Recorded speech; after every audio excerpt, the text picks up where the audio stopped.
To the baseball diamond, it's a matchup between the top two teams in the War Eagle Conference. Hinton 14-3 overall, 7-0 in conference. Gehlen Catholic 17-5 overall, 8-0 in conference. So would Hinton be able to protect their nest, or would the visiting Jays soar to a win? Bottom of the third, zeros on the scoreboard.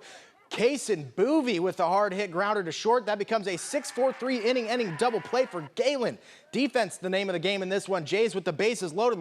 Kempema with the pitch. It's popped up to second. The freshman Connor Kramer makes the catch. That ends the fourth.